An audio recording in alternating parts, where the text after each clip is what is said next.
Astrobrix acusa a Select de usar el caso en Estados Unidos como herramienta de engaño, intimidación y acoso. La defensa también denunció la difusión de información confidencial y amenazas. Vamos a escuchar la nota de inmediato. El conflicto legal entre la Corporación Eléctrica del Ecuador, Select, y la empresa Progen Industries escaló a una nueva fase de acusaciones sobre la conducta procesal de la estatal ecuatoriana en los tribunales estadounidenses. La defensa de la empresa Astrobrixa S.A. presentó ante la Corte del Distrito Medio de Florida una moción de sanciones en la que denuncia formalmente que Select utiliza el proceso judicial en curso como un instrumento de persecución política y hostigamiento contra los ciudadanos ecuatorianos involucrados en el caso. La moción, fundamentada en las reglas federales de procedimiento civil, sostiene que la conducta de Select sobrepasó límites de un litigio comercial ordinario para convertirse en una campaña dirigida desde las altas esferas del gobierno ecuatoriano.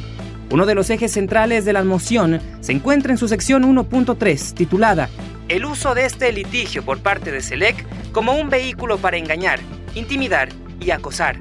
Según los demandados, Select ha actuado de mala fe al utilizar información obtenida mediante los mecanismos de descubrimiento de pruebas para vilipendiar públicamente a los acusados antes de que exista un juicio o una sentencia.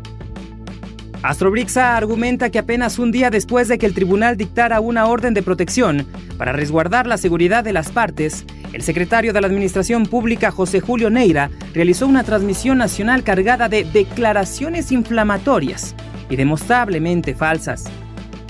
La revelación contenida en la moción es la denuncia de amenazas de muerte recibidas por los accionistas de Astrobrixa. Según el escrito, José Walter Manrique y Carla Saúd comenzaron a recibir mensajes intimidatorios pocos días después de que el abogado de Select enviara un correo electrónico a potenciales testigos, el cual incluía como anexo la lista confidencial de testigos presentada por la defensa. Astrobrixa sostiene que Select, al ser un brazo del gobierno, es plenamente consciente de los niveles de violencia y criminalidad en el país, especialmente en Guayaquil. Astrobrixa también denuncia un patrón de coacción hacia los testigos. La defensa cita textualmente un correo enviado por la firma de abogados Greenberg Traurig a personas con conocimiento del caso, en el cual se incluía la siguiente advertencia: "Estamos considerando reclamos por transferencia fraudulenta contra cualquiera que haya recibido fondos en relación con el fraude contra Select. Su cooperación en este asunto será notada". Para Astrobrixa, estas palabras constituyen una amenaza velada de escrutinio gubernamental y un intento de utilizar el poder del Estado para forzar testimonios favorables a la estatal eléctrica. El escrito legal afirma que esta práctica ha creado un ambiente de miedo, especialmente para los testigos que residen en Ecuador, lo que compromete la integridad del proceso judicial al inyectar temor en lugar de la obligación de declarar la verdad. Estos 5 sujetos fueron detenidos tras un impactante operativo registrado en la provincia fronteriza de Esmeraldas. Estarían vinculados al GDO Los Lobos, quienes tenían a su haber todo tipo de delitos. La policía mantenía la investigación desde hace varias semanas para determinar la aprehensión en delito flagrante. Entre ellos está un menor de edad que era miembro activo de esta organización. Esta operación se ejecutó tras labores investigativas que permitieron la ubicación de estos sujetos, que se presume que estarían implicados en varios delitos como extorsión, sicariato, tenencia ilegal de armas de fuego.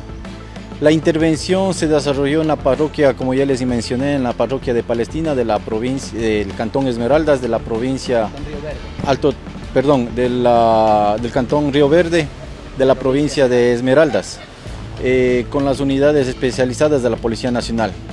Durante las acciones investigativas y operativas, los servidores policiales identificaron un inmueble en donde se escondían los sujetos hoy aprehendidos. La policía ha determinado que esta organización tiene operatividad delictiva a nivel nacional y que recluta jóvenes de distintas provincias del país para que puedan cometer delitos sin temor ni compromiso. Ahora están siendo judicializados. Que provienen de otras provincias. A realizar el registro se encontró varios indicios, como son 3 armas de fuego tipo pistola, 25 cartuchos sin percutir.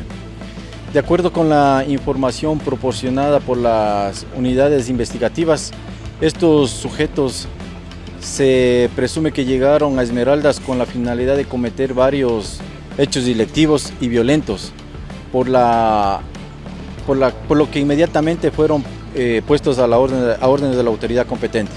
La operatividad de estos sujetos crece en el norte del país. En Lita y Imbabura fueron detenidos 4 sujetos vinculados a este GDO, mientras en Bolívar Carchi, durante el fin de semana, 3 extranjeros también pertenecían a esta estructura criminal y fueron detenidos. Por el momento se sabe que estaban operando lo que es en esta zona de Palestina, del cantón Río Verde.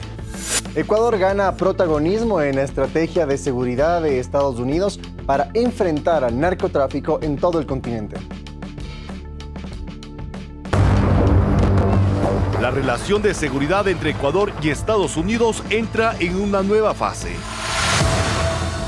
En Panamá, los ministros de Defensa Giancarlo Lofredo e Interior John Reinberg, junto al jefe del Comando Conjunto Henry Delgado, mantuvieron una reunión reservada con Pete Hegseth, jefe del Pentágono, para fortalecer la cooperación y definir próximos pasos frente al crimen organizado. Ecuador, como siempre, llevó un papel preponderante en estas reuniones. Ya trazamos una hoja de ruta, se van a formar los grupos de trabajo y si todo sale según lo planeado, en noviembre comenzarán acciones entre todos los países de la coalición. El acercamiento forma parte del Escudo de las Américas, coalición que reúne a 19 países. Ecuador participa además en ejercicios de mecanismos de coordinación que buscan mayor interoperatividad, inteligencia y capacidad de respuesta regional. Un paso más en la lucha contra el crimen organizado, nos estamos aliando con los países que hoy conformamos este grupo importante de lucha contra los carteles. Antes en Washington, hoy en Panamá, para materializar aquella idea del Escudo de las Américas, con la elaboración de los planes y las órdenes de operaciones que nos permitan ejecutar todas las misiones en contra de estas amenazas comunes. Estados Unidos coloca a Ecuador entre los países con los que busca profundizar la estrategia. Hegseth mencionó directamente a Ecuador y Colombia como socios para ejecutar ataques terrestres próximamente contra los cárteles de la droga. In Southcom, we're working with partners like Panama, like Ecuador. En el Comando Sur estamos trabajando con socios como Panamá, Ecuador y Colombia, que hoy se convirtió en el miembro número 19 de la coalición.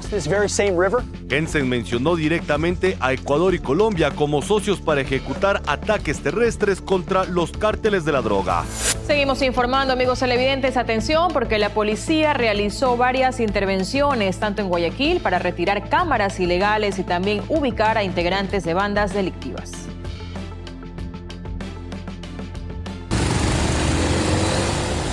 A pedido de la ciudadanía que ha reportado un alto índice delictivo en la cooperativa Virgen del Cisne en Bellavista, la policía efectuó varios operativos para ubicar a personas que estarían involucradas en actividades ilegales.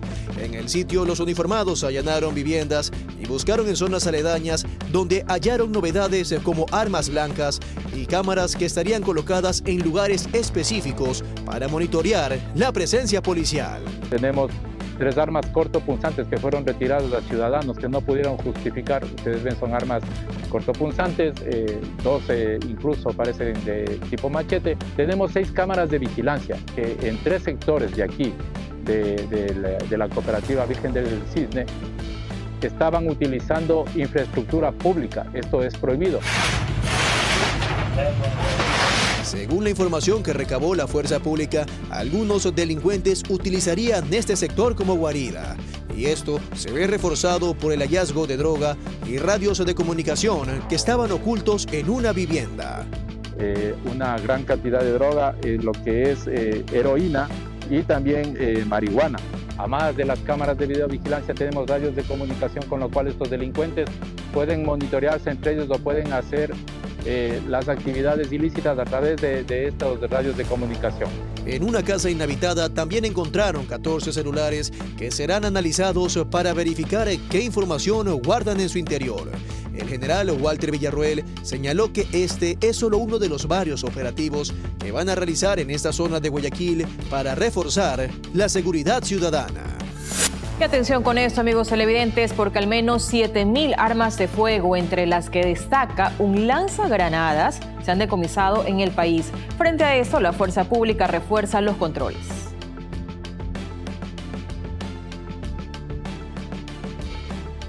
No es un arma que vemos comúnmente, es un lanzagranadas artesanal, armada por diferentes partes recicladas, la misma que fue decomisada por el grupo de motorizados del Distrito Florida, en el sector de Prosperina, norte de Guayaquil.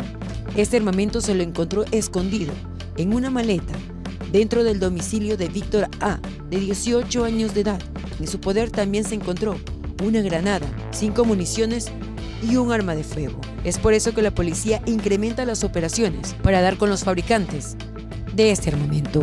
Así es, mediante esto nosotros como Policía Nacional podemos comenzar y realizar la investigación para ir y llegar a las personas que fabrican este tipo de armas artesanales y con eso evitar que estas sean utilizadas para amedrentar, para vacunar, como se dice realmente, para extorsionar a los comerciantes y a la gente.